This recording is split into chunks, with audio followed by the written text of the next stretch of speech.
Okay. Well, this is Starchild, and this is Starchild, and I'm here with Shockie, and Shockie, who is on the bus. Um, and we're going to be doing an interview with Zulynette, and it's going to be interesting because the bus that Shockie's on has like there's a lot of a lot of background noise, and so we'll just kind of flow how we need to flow. This is the Out Loud podcast with The Word is Right, and we are super excited to have Zulynette with us as our guest this month. So we are super excited to have Zulynette with us. Yeah, basically, we're just going to have some conversation with Zulynette and about her work. And then we're going to have an opportunity for Zulynette to share some of her work. And then we'll be able to have some commentary on that. So, welcome, Zulynette. Thanks so much for being here. Hi, thanks for having me, y'all. Also, just so everybody and their mama knows, it's pronounced Sulinet like an S. The Z is only there to fool you. Thank you, Zulynette. Excellent. No problem. Yeah. By the way, I adore your earrings. Oh my goodness. Thank They you. They are were made from awesome. a friend in Chicago, a fellow Puerto Rican sister. She makes jewelry, handmade, and so Ooh, inspired by Taino art. So, yeah, got to support the fam. yeah. Okay. So yeah, talking about, we're already kind of getting into talking about some of your heritage and just the indigenous culture of the Taíno people. And yeah, I kind of like let how about we just jump in there and I guess I'm curious about how your cultural background plays into your art. Just to kind of jump right in. Sure. So, oh yeah, definitely what Shaki said. I'm gonna second that. First of all, happy Pride Month.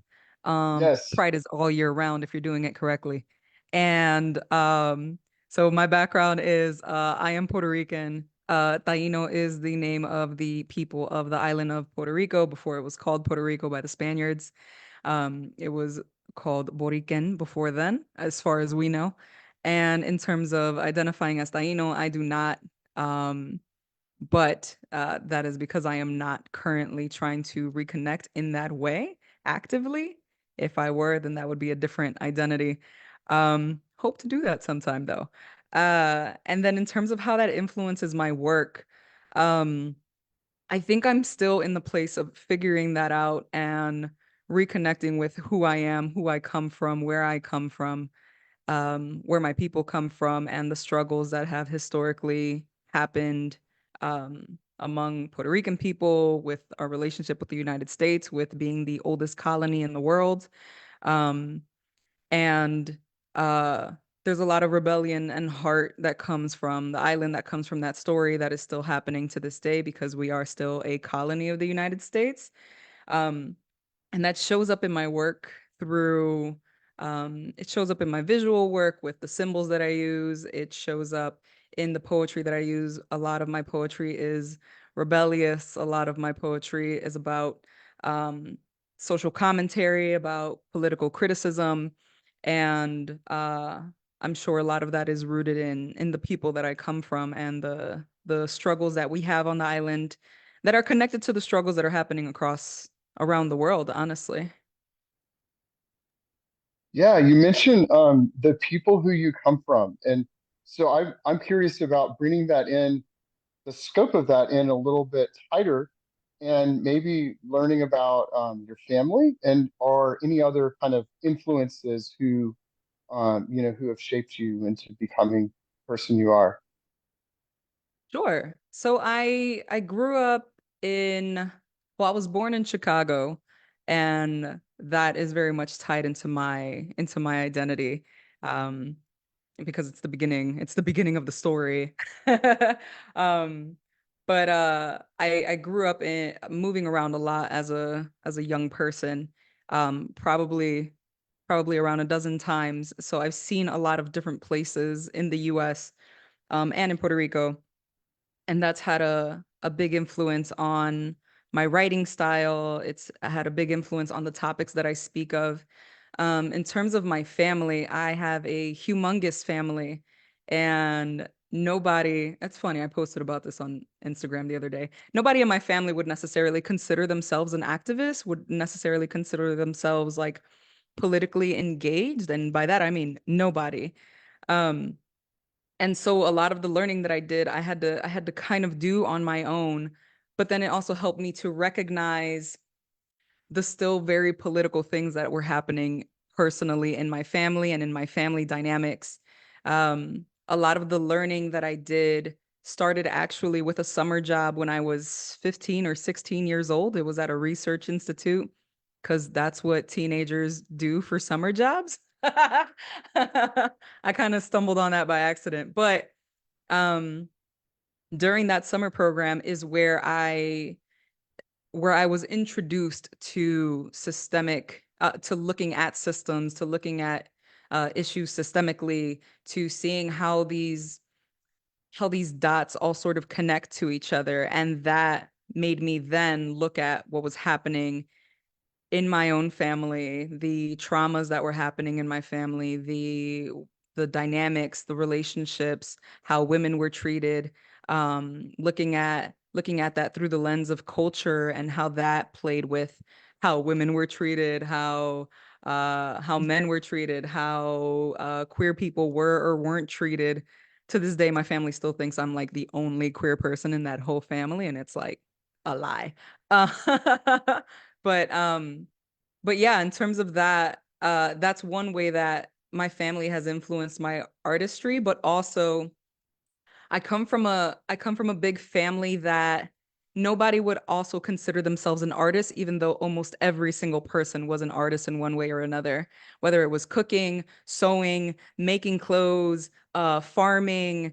There has always been something creative happening, and it took me until adulthood to one recognize that it was art, but also kind of be concerned about why it is that nobody would have considered themselves an artist. I don't know if that's a good or bad thing, but I'm sure, but there's something in that nobody called themselves an artist, but people were painting, people were drawing, people were creating things by hand for all of the quinceañeras that happened in our families.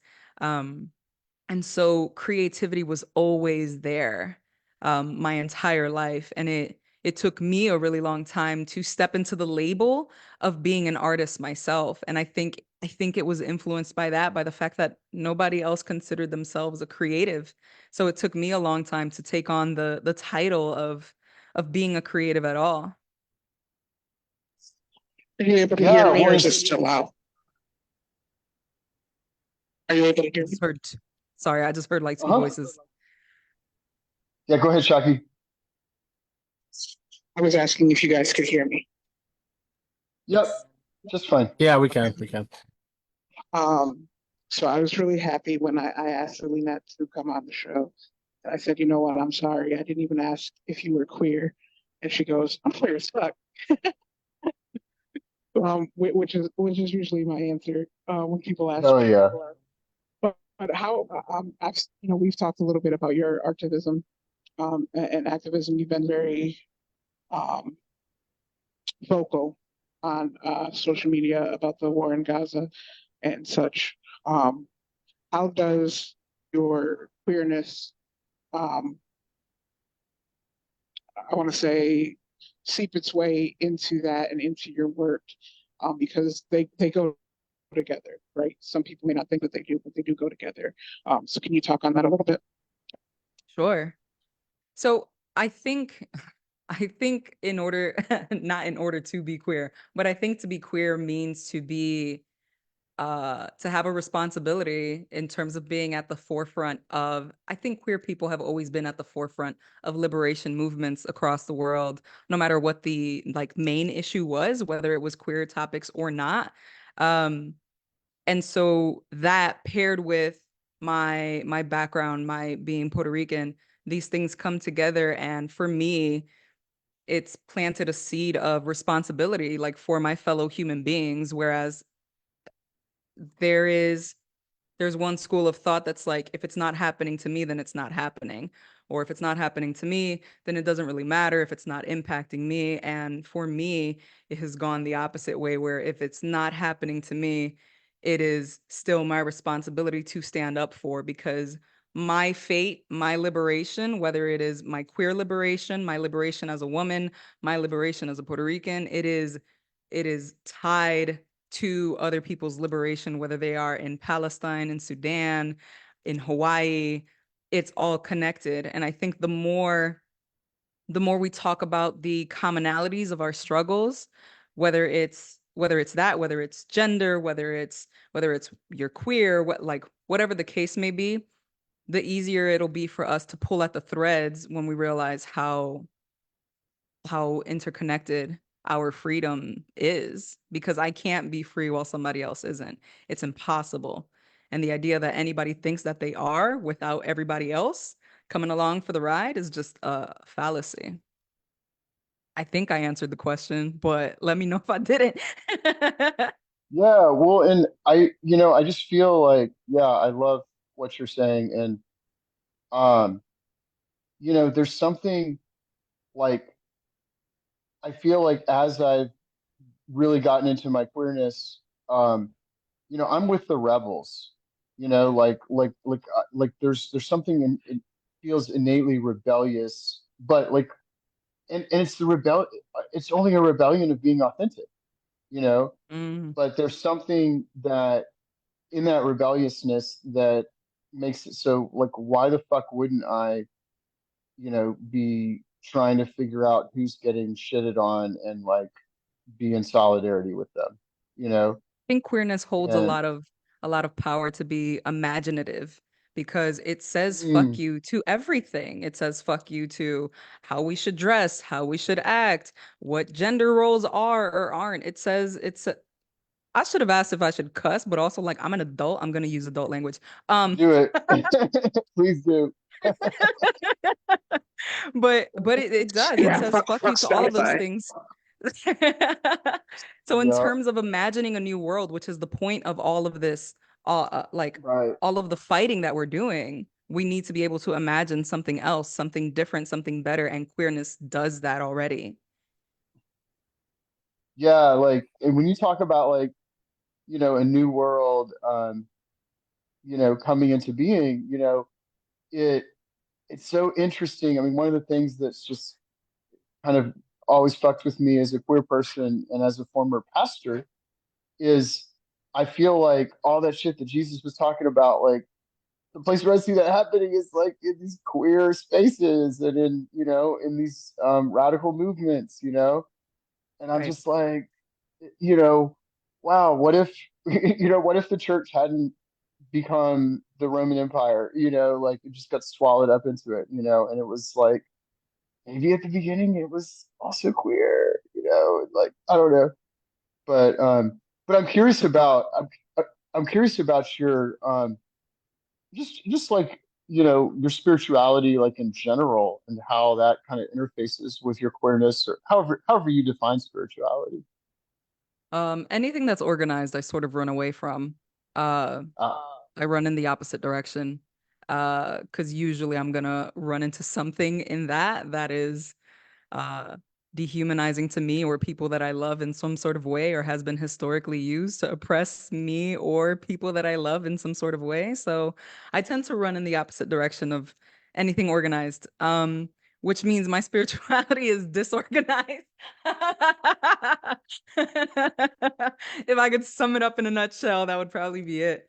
Um, I don't know, man. Not to sound all woo-woo, but like I'm with the vibes. I believe in the vibes. And um if I had to like summarize my spiritual beliefs, it would be that I believe in people. And I believe in people that are here now, but also people that were here before. And so for me, I try to maintain a healthy relationship with my ancestors. I meditate, I talk to them, I let them talk to me, and I try to keep that channel open. with the ancestors that would like want me alive and well. Let's be clear, because not all of them would have. Let's be clear. Death doesn't change you. So I mean, I don't think so.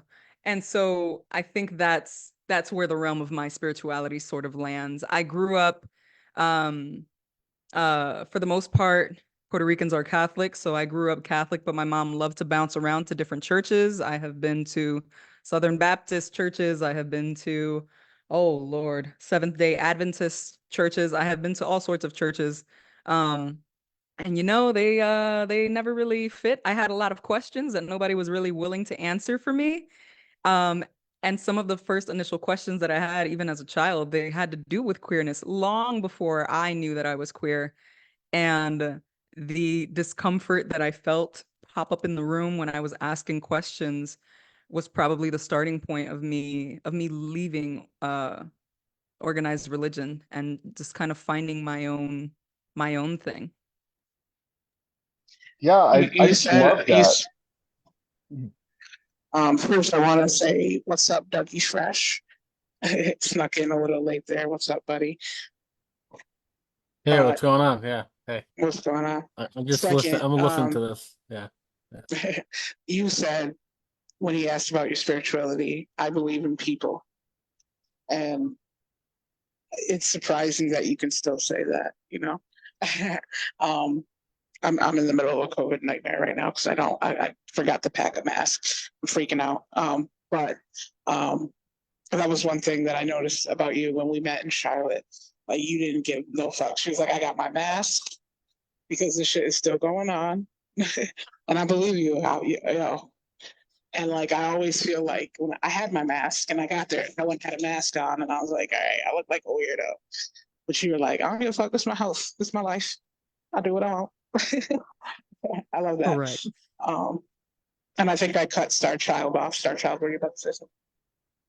Oh no, that's good. Yeah, I mean, I just really like, you know, and I'm finding myself like really coming to a similar kind of spiritual space of like, really understanding, you know, like just like you said, it sounds so corny, but like vibes, being sort of what I'm seeking is like, energetic rather than, like beliefs, like ideas. And yeah. So I was just, I'm vibing with that, and like discovering that, you know, that the reality of these ancestors that are still with us, and I don't know, like I'm curious, do you ever feel like they talk through your poetry, or like that your poetry is like somehow collaborative with other spiritual entities, or and if you don't, that's cool. Like that, like so there's, I just conceptualize it like that there are ancestors that Mm. are kind of dancing around in my mind as like some of the poetry comes out. I don't know that they necessarily come out through the poem itself. I think having that relationship with them and having that relationship that I have with breath work and with meditation, it it it brings up the things that I need to address. It brings up the shadow work that I need to do. It helps to sort of clear the path for me to get to to get to the shits, to sort of sift through it and either make something of it or let it go.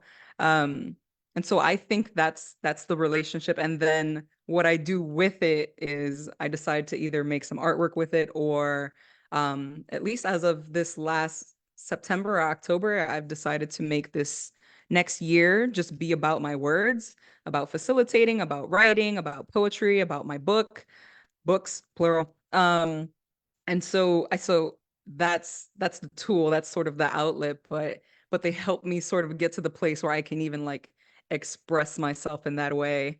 Um, and then Shockie, in terms of like believing in people, like I have to. Like I think if we're gonna make it to the other side together, like I have to. It's almost like I have no choice, because if I don't, I can't believe in anything else. There's no system that I believe in. There's no organized religion that I believe in. There's no God that I believe in. So it's like, I gotta believe in people. Maybe nature too, but nature is scary. So, well, people are scary too.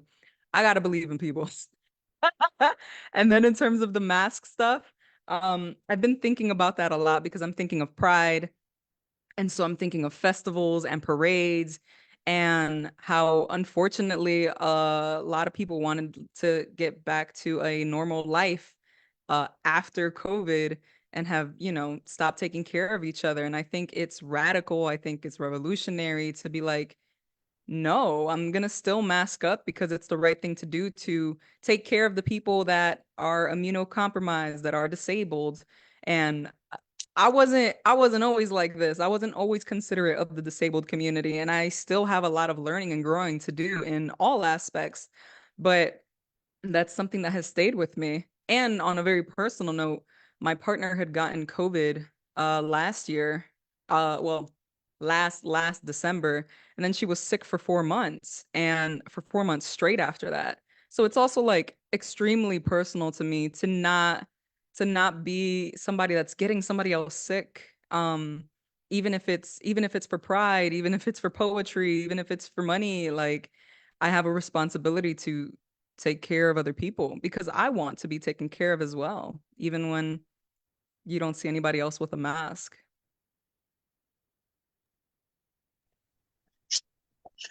Starchild, is this your first time meeting Zulynette? What's that? Is this your Yeah, first time meeting Zulynette? Zulynette, sorry. yeah, Okay. You're in for a treat. You're in for a treat. yeah. So you already kind of talked about it. Poet, artist, you do a lot. You do a lot. I've seen, do you do music as well? Sorry?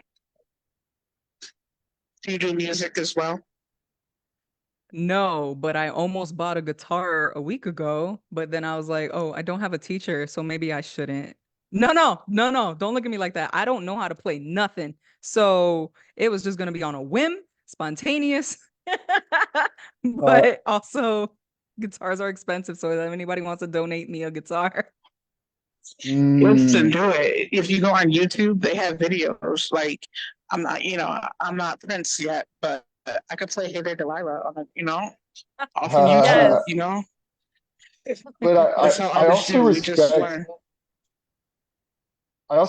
Celine, that like the way you were talking about, like, sort of defining your focus, for the year, and um yeah, and I've been on this interesting journey too of, like, just trying to figure out, do I just flow with whatever comes out and jump into whatever situations that I get into, or do I have a certain amount of discipline about it and intentionality? And so Mm. I'm interested in hearing your thoughts on the kind of, I guess, the tension between, being just kind of spontaneous and, and queer and like fuck the rules, and but also having, trying to, find a sense of discipline at times where you're like, okay, wait, I want to achieve something here, so I want to be focused in a particular direction or something like that. Yeah, I very much my I've been a full-time artist since 2016. An artist meaning both with words and with visuals. So I paint, I draw, I make logos for folks, I do all sorts of things. Um, but I was finding that I was coming to a place where I was putting more value on selling the work than I was on actually creating the work, the visual work. And when I had first started this journey, I was like, okay, poetry can be for everybody else. Poetry is how I reflect the world back to itself, whereas art is how I reflect me back to myself. So it's much more personal to me. And then I started selling artwork, and then I started getting caught up in the marketing of it, the selling of it, the sharing the stories, trying to figure out what the story was when sometimes I didn't even know. And it became exhausting. And then I started to resent like the artsy part of myself. And so I was like, something needs to change, something needs to be different because my focus isn't on the creating anymore, and I'm not finding the same enjoyment that I used to. And so that's part of what motivated me to create, to focus on words instead. Um, and also I wanted to see what could happen if I just focused on one thing. I'm I mean, like, fuck humility. Like, I'm really good at a lot of things. I just so happen to be. And so, but at the same time, I wanted to see again what would happen if gave dedicated time, effort, and focus to one thing and just give it a year. It's just going to be 1 year out of my whole life. Let's just see what happens. And it's not like I'm not making any visual art. I am. It's just in terms of what I'm sharing out with community is the word part of it, is the poetry, is facilitating, is the books. And so I wanted to see what, like, how I could even surprise myself if I think there's something beautiful and honoring um in terms of giving something focus. It's like a relationship. Like, what can bloom here, what can happen here, what can grow here if I give it if I give it that, if I give it that time, if I give it that focus. Yeah, I love the way you're talking, like in those gardening metaphors, of like, 'cause that's kind of what I was thinking about is like, you know, art can just be this like chaotic, all the plants just all everywhere, or Yeah. it can be, like let's arrange it. Let's have it, be take a certain shape, and have a certain symmetry to it and that kind of thing. And so cool. Do you also garden? Uh, Not yet, but I Okay. will once I have a little more space. I have some house plants, but I would not consider myself a gardener or farmer just yet. I'll You focus got on you that one gotta next tap year. in with you gotta tap in with Marissa. She's the gardener extraordinaire. Um, but what's funny is you mentioned I had that exact conversation with my therapist this week about taking something that was therapeutic for myself, writing, and capitalism taking a hold of it and how it doesn't feel as, like I write something and then I'm so worried, like, okay, can I perform this? When before it was just like, I just wrote this because I needed to write it. Right. It's crazy how capitalism turns those things on their head the way it does. It ruins everything. Yeah. Everything. Yeah. So like, how do you resist that? Just that. I mean, I know you talked about just focusing on the words for this, but just in general, I really struggle with it. Like, just yeah, I hate marketing so much, and and just becoming marketized, like, and so Yeah. like I kind of just like bury myself in the sand and hide from it. But like, what do you do to like? Because if this is like your full-time thing, Mhm. then you kind of have to do some, or Yeah. go about things in a certain way so that you can support yourself, but without just getting, just sucked into it. Yeah. I Funny enough, the first answer that came to mind is I rest. I rest a lot more than I used to now. And um, that pushes against the sense of urgency that capitalism has pushed on all of us, that it needs to get done. It needs to be now. You need to be constantly online. You need to be posting all day, every day. You need to let everybody and their mama know, like, all of your business.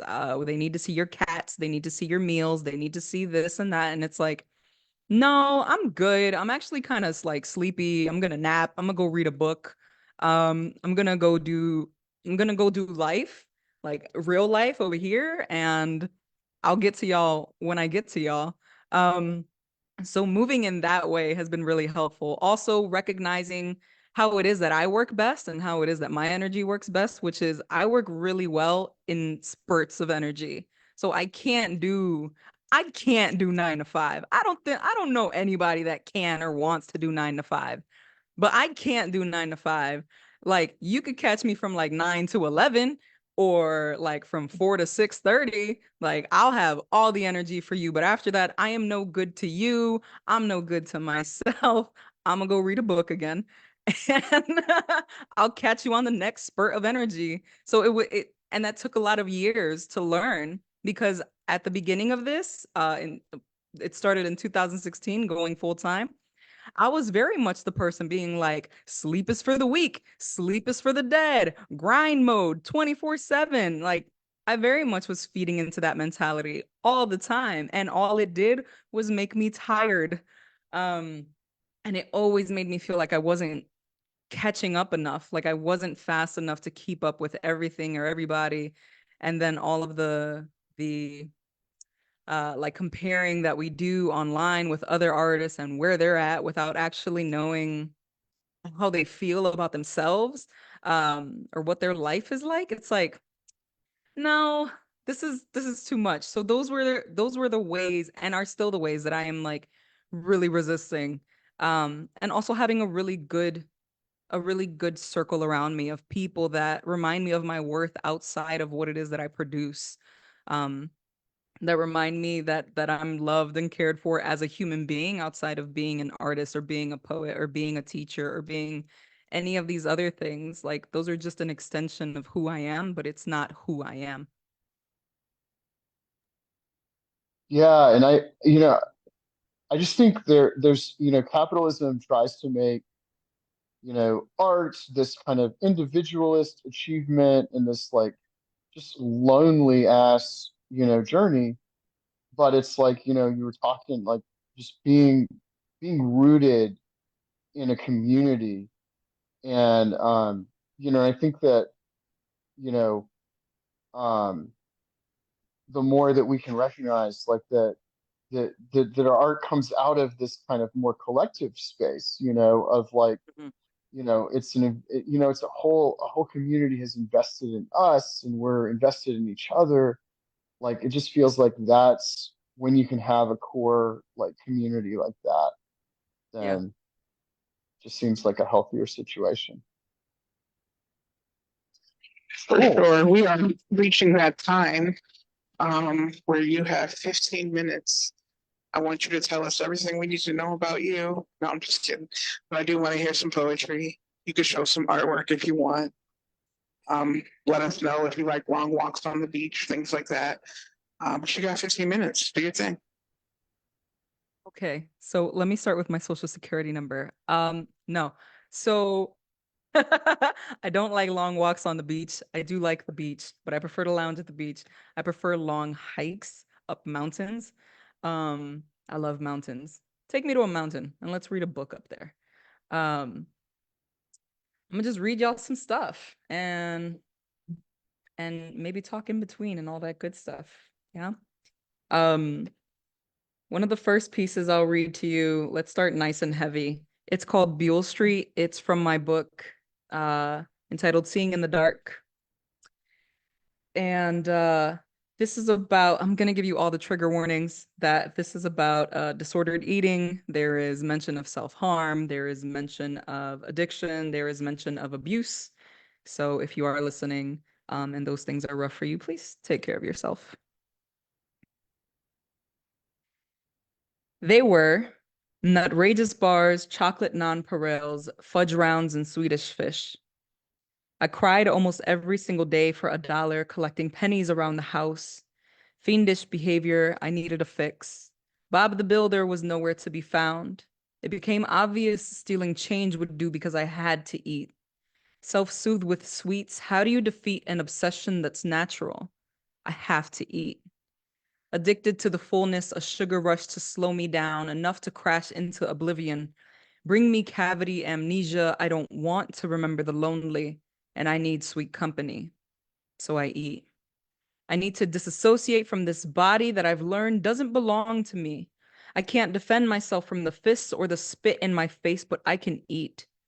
I don't have the vocabulary for resentment. My gut doesn't know contentment. I can't leave. It's unsafe. I can't stay. It's unsafe, but I can eat. Having just one slice of cake won't leave me satisfied. I had to sneak snacks from the fridge at night and scarf leftovers until I stopped wanting to die. so I eat. Until the void in my chest is soothed by the sensation of my ribs about to burst from the swelling in my stomach. Redirect the agony until the arguing and the yelling and the quicksand of depression were drowned out by my own intestines protesting against me, until my innocent skin strained and I'm asked, why am I getting so many stretch marks? Because my insides left scars from trying to claw their way out. I'm self-harming and no one notices because I decided not to push that knife into my wrist. And now I feel bad all over again, so I eat. On this scale, the pain of eating until it hurts doesn't outweigh not having the words, not having an out. So I stuff it all in until gorging reminds me I'm unfortunately alive, until I get high on how big I can expand when I feel so small, until I'm proud of how much I can take. I can do this every day. Nutrageous bars, chocolate nonpareils, fudge rounds, Swedish fish, a sweet suffering, a buffet of binging, an eating disorder, or a life so disordered, all I could do was eat. Thank you. Yo, it's weird as shit doing this on Zoom, by the way. You're like, audience reaction? Okay, cool. Woohoo! All on mute. Woohoo! Bravo, that was amazing. Great poetry. Aw, thanks, y'all. You don't have to, but thank you. You have that professional mic. I feel like this is not the first time you've done this. Oh, it's actually for my podcast. I bought the mic specifically for my podcast, Lighting a Candle podcast, where funny enough, thank you for that. Great segue. I talk about, I used to have a podcast a couple years ago called The Creative Alchemist, and it was really geared towards being a full-time creative and talking to other creatives about being creatives, whether it was full-time, part-time, sometimes. And it felt like too small of a box. And so I stopped. But then I felt the itch to create another podcast to talk about some other things. And what came up was mental health, our well-being. My background is psychology and social work. I have a master's degree in social work. And so that became a space. It has become a space of talking to other people about their mental health and what makes them happy, what's some of the hardships they're going through, their stories, collecting their stories, because I love storytelling. And so yeah, that poem about mental health, where I was at that point in my life, I was probably around 12 years old, um, really connects to again, like some of what birthed Lighting a Candle podcast. So listen to it on Spotify and Apple Podcast. I had mentioned the word humble earlier and said basically fuck the word humble, and so this poem is called I Don't Even Like Pie Like That. It is also from my book Sing in the Dark. Humble is a pebble thrown at women who are mountains. Humble is a word yelled at a tornado, a verbal corset here to cinch us in and try to capture the wind. I am bored with the word humble. Humble is a weaponized virtue that shatters against women who have become titanium confidence, who will no longer allow you to steal away, package, and try to sell us back our self-worth. Humble is a failed attempt to silence, to stifle, to shut down, to dim. You need to humble yourself. A slice of humble pie, anyone? For what? To choke on? To wash down with a side of ladylike and acting likable with a side of be nice? May my cockiness crow over your mornings of what we should be. How dare you tell the sun to not rise, to not shine? How dare you try to stunt the growth of an Eden? Humble is a well-meaning bullet aimed at femme brilliance. Humble does not exist on this menu, so you can take that slice of humble pie and stuff it. Thank you. Boom! Yeah, so many oh my gosh, like so many like home runs. So many of those lines. I was like, damn. How dare you tell the sun not to shine? Yes. It's rude. Yes. Yes, it is a non-humble poem. Yep. Um, this next one is also from Seeing in the Dark. It is called Going Quiet. It's a relatively shorter poem. I had made an illustration for it. So I can show you some artwork. This book does contain artwork. I made illustrations for some of the pieces, so that is the piece that goes with it. And so it's about just sort of feeling incomplete, and it talks about that space from it sort of talks about that space about where you are now and where it is that you wish you were, like getting to your favorite version of yourself, and if that's even a possibility. It's called Going Quiet. The distance between who I am and the person I want to be seems to stretch across eternity. Am I doomed to reincarnate into the same fate? A flawed design formed for God's kicks, watching me commit the same mistakes. Was I written into this story as the one who knows a good thing only once it's gone? Who knows something great and the split second it's time to walk away? Will I end up an island of a woman convincing myself I love to be alone? Preferring to dissect myself than let someone else see that I'm a walking jar of disjointed pieces, partly selfish and a portion of traumatized, two handfuls of tears that never cease. I can't free these hands long enough to reach for help, even while I'm still in the room. I'll disappear to get closer to myself. And when things get too hard, I'll give up on her too. I'm seeking asylum, but I'm so familiar with hell, I may start a fire in heaven.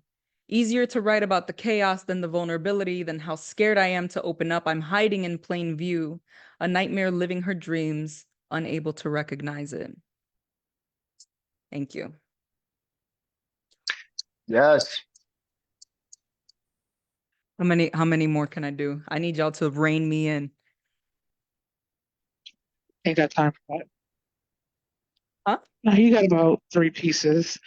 3? I'm on it. Let's do Well, this. That's but I got a request. After you do those 3 pieces, that the name poem that you did in Charlotte, I want to hear that again. I knew it was gonna come up. I was planning on doing that one, I promise. Okay. I got you. So, so this poem is from my first book. It is, my first book is called Building a Powerhouse. I released it in 2017. Both of my books, actually, this one more so than the other one. Building a Powerhouse is a collection of poetry, writing prompts, because I'm a facilitator. I love facilitating. So there's poetry prompts in both of them.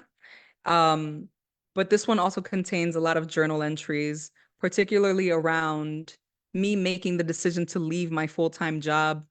At the time, I was, oh, this is a long name, a participatory action research facilitator and educator. That whole thing was the title. So basically a researcher, and I was training other people, in particular young people, to do research in their own communities. Which is why I can confidently say that when somebody says that they've done their research, I know they're lying. But, um, but this poem is from that book. This was birthed in 2017. I'm trying to find the poem. How dare you? That's just rude. You know, I should have marked it. That's on me, but that's okay. Oh, here it is. So this is not a happy poem. It is about my coming out story, essentially, with my mother. We are in a better place now. I will say that before I start this poem. More than this. She closed the door to her bedroom so my stepfather wouldn't hear. She always hid the things she was embarrassed about. The tension thicker than a Snickers. I knew what was to come. I knew what she would ask.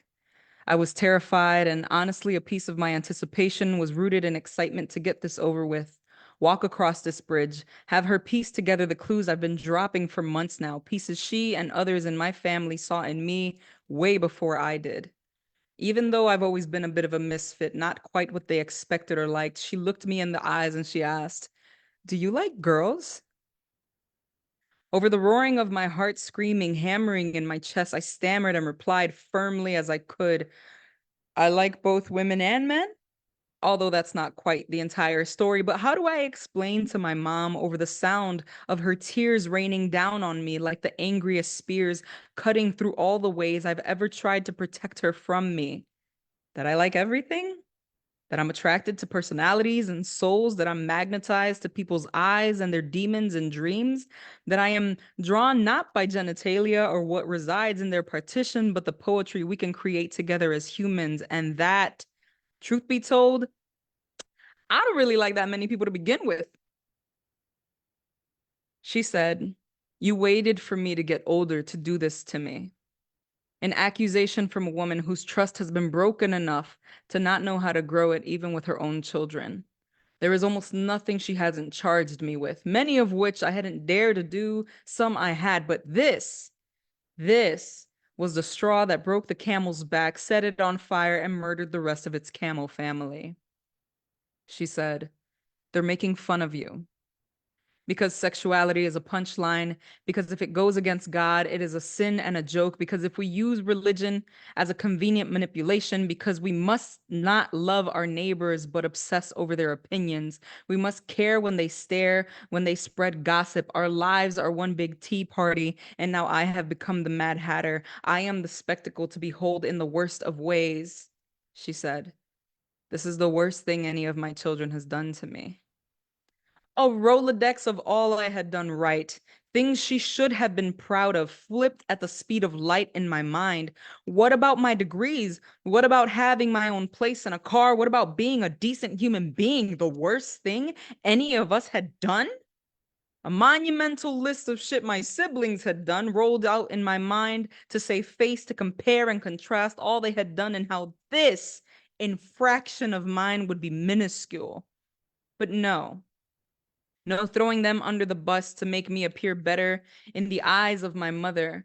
I fell off my pedestal built on faux expectations from a woman who, like all of us, shaped the human beings we love while disregarding their autonomy. She said, "I love you, but I don't accept this." How do you console someone who is behaving as though such a small part of your existence could destroy them? How do you console one of the most important people in your universe when you have to treat these new wounds inflicted upon you? Convince yourself that you are a good person. You waited for me to get older. They're making fun of you. This is the worst thing any of my children has done to me. Thank you. Wow. Yeah, just powerful. You know, it's yeah, and it's just like it's such a like I really see your work as this kind of wizardry of like just knocking down those like curses, you know, those like those things that were said that oh, you Oh, I know, appreciate that. it's just like masterful, you know, hearing the way that you're just like, you know, just like knocking them down. Yeah. Thank you. I appreciate it. We are in a much better place, by the way. So just so everybody knows, we've talked about the things. It took like 10 years, but we're better. We're better. She's Good okay. to hear. She'll be fine. Um, the next two pieces, and then I'll do my name piece to close out. The next two pieces are new, so they are not in any book. They will be part of my third book. That is, I don't know, eventually coming out.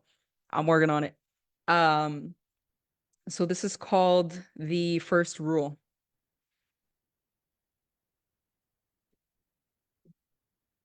The first rule of gun ownership is to treat every gun like it's loaded, even when you know it's not. I treat every man like a loaded gun. I moved like on the verge of surprise, unaware of what may sting his pride and be my goodbye. I tiptoe on eggshells and make sure I crack enough smiles to not get signals scrambled. I'm ever vigilant for shifts in tone, pupils, body language, volume, flushed faces, breathing patterns. I laugh when I don't mean to. I comfort when I don't want to. I snap back in the hope it'll scare them away to grant me room to run. I plan ways to hurt, to maim, to escape in case this is the day the trigger finger gets too itchy and I'm not being soothing enough. In case the gun is actually loaded today. There's never been a permanent safety on, so I've played temporary survival roles from mother to therapist to friend. It's semi-automatic. Friendships form into friend zones, contorting into concealed carry. I keep being told to drop my armor, but it seems no matter how much I protest or try to unsheathe my softness, I'm only leaving myself open to more peril because not every gun is the same. I mean, not every guy is the same because not all men, I mean, not all guns, but I find myself warping into metal weaponization against my will and against my nature. I've been dropped into a war zone I didn't create, and any time I step out of my home to encounter the 50.42% of the world's population, I'm reminded that it only takes close to nothing to go ballistic. The first rule of gun ownership is to treat every gun like it's loaded, even when he says it's not. Thank you. Yes. Hell yeah. I like the Hell men yeah. versus gun, the men versus gun thing when there's the men versus bear out there, and it's just like the whole poem is like bear, bitch, you know? We choose the bear. I'm choosing bear forever. Bear for life. This one doesn't have a title. Not yet. I can't wait for the day we're no longer afraid. When these make-believe borders are erased, wealth hoarders aren't a thing, and the fictitious necessity for presidents dissipates. If we want the great big love we preach about or reach about searching in the dark, it's going to require imagination and all of us doing our part. Because if you think that liberation is an individual endeavor, you're a fool, my friend. I know we all want to see liberty come to fruition, but instead are suckered into paying tuition, taught everything except how to be free, and that's on purpose. Because if you think sustainable joy is a one-person show, you're a sucker, bruh. It's not enough to say that I'm good as long as someone else is doing worse. It is not spiritual of you to detach from your fellow humans. It is not normal to go on living a so-called normal day to day as bombs drop on cities and children mine for cobalt, as women's bodies are mutilated, as we swipe to see more homes and babies obliterated. I am complicit. You are complicit, not just in some, but in all of it. Don't avert your gaze. Love is a verb. The continuation of oppression, genocide, war crimes, exploitation rely on us turning away, getting used to the malaise, going numb, or letting care go on permanent holiday. Don't avert your gaze. Love requires attention. Because if you think that salvation is a solo job, well, you're just being silly. The algorithms will not save us, and your apathy will not keep you safe, and your indifference is not impressive. I can't wait for the day we get our shit together. Do away with this colonialism and capitalism with remixed slavery that we call private prisons. Imagine not having to pay taxes, especially when they fund murder. No more hustling or being told you have to work harder. Imagine no competition or need to assimilate or having to abbreviate who you are for the sake of someone else's comfort. Imagine playing safe in the streets regardless of your zip code or income. Imagine not having to pay rent. Imagine. And this is why imagination is so heavily targeted. Imagination brings us further than this. It urges us to recognize the red thread of fate that binds us to each other. Because if you think that the rest of this blue and green orb ain't none of your business, well, you're just being blatantly obtuse, my guy. I can't wait for the day we stop policing our own imaginations and each other. Imagination demands we ask what could be, not in some fanciful daydream. I don't want abstract rights. I want concrete freedom. Imagination and love go hand in hand. We're taught that love is a corny ass feeling, even something we should be fleeing from, because in actuality, love is a fierce advocate for what is right. Love can also be a warrior. Love uses its voice. Love defends and protects. It should, until the Congo is free, until Sudan is free, until Haiti is free, until Palestine is free, until Puerto Rico is free, until Turtle Island is free, until we are all truly free. It should. Thank you. Fuck yeah. Yeah, you preaching. Appreciate it. So this last piece is called My Name, because it is about, you guessed it, my name. It is, I could talk about this piece forever. I wrote it a few years ago, probably at the top of COVID, and for a long time I allowed people to call me Suli, a shortened version of my name, because I was constantly being told that my name was too hard to pronounce, that it was too long, that it was. Meanwhile, people were out here saying Swarovski crystals like it was nothing. And so I allowed that. And a few years ago, I decided that I was going to reclaim my name, that I was only going to go by my first name, and no longer use my last name, because patriarchy, and I don't belong to any man, and I am no man's property.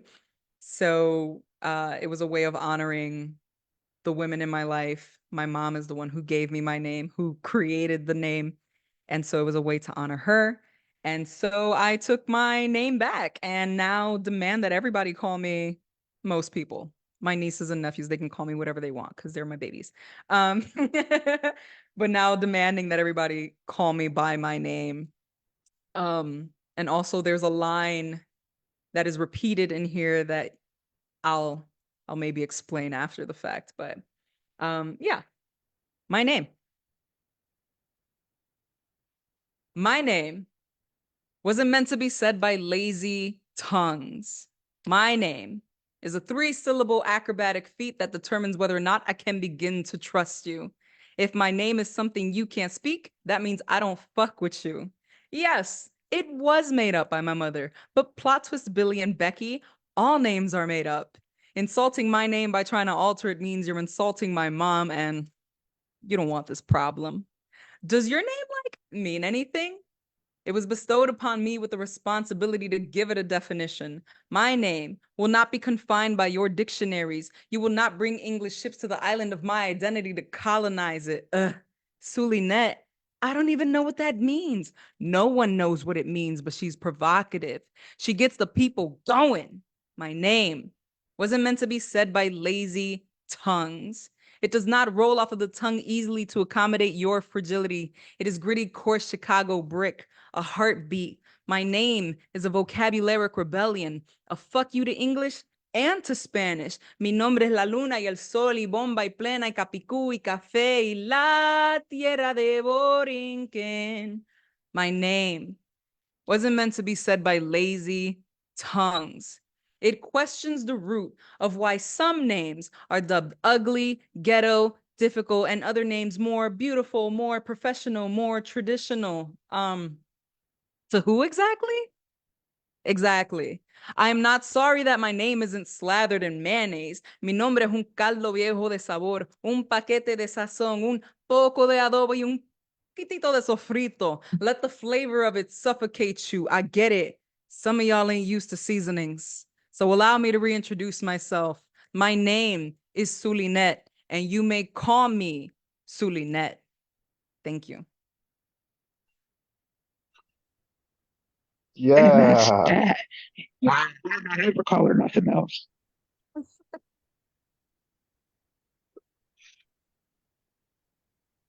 Yeah, I love that. I love that closer. You know, it's so like straightforward and so authoritative, you know, like Thank you. Mm. Appreciate it. Yeah, well, this has So been such a rich experience. Um, really appreciate your being here. Oh, thank you for having me. Absolutely. Absolutely. Um, you said the repeated line is not for lazy tongues. I'm assuming it's a line, right? Oh yeah. So that line is like one of my favorite covert lines that makes it in there because it was spawned by the idea that it's like a punch in the face to the idea that people of color are lazy in any sort of way, shape, or form. It punches. My mom was on welfare while we were growing up, and the idea that people on welfare are lazy, and my name came from her. So it was a punch in the face to that to say, no, no, no, we're not lazy. Y'all are lazy because you are saying that my name is so hard. You need to give me a nickname. You need to rename me. You need to erase my identity. You need to erase where I come from because my name is so inconvenient to you. If something is lazy in this dynamic, tis not I, tis you. So, so that repeated line in there is like, yeah, to say like lazy tongues, like even like the English language where people that speak any other language outside of English in the United States is like, oh, you need to learn English. And it's like, one, do you even know how difficult English is? But also, do you also know how stupid English as a language is? Because of all of these like hidden letters and how the same thing spelled out can be read four different ways. Like, so this idea, this notion that anything outside of whiteness, outside of English, outside of being cis, outside of being straight is always less than. I was like, I'm not having that. And so the line of laziness is like an ode to all of that. I love that. I love that. I do. So tell us where we can get your books that you were talking about, projects you got coming up. Let us know how we can tap in.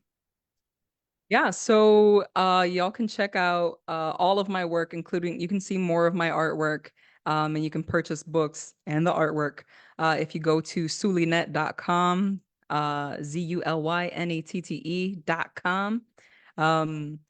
You can also hop on my newsletter. I share a lot of stuff on there. I share just some random thinky thoughts, events that are coming up.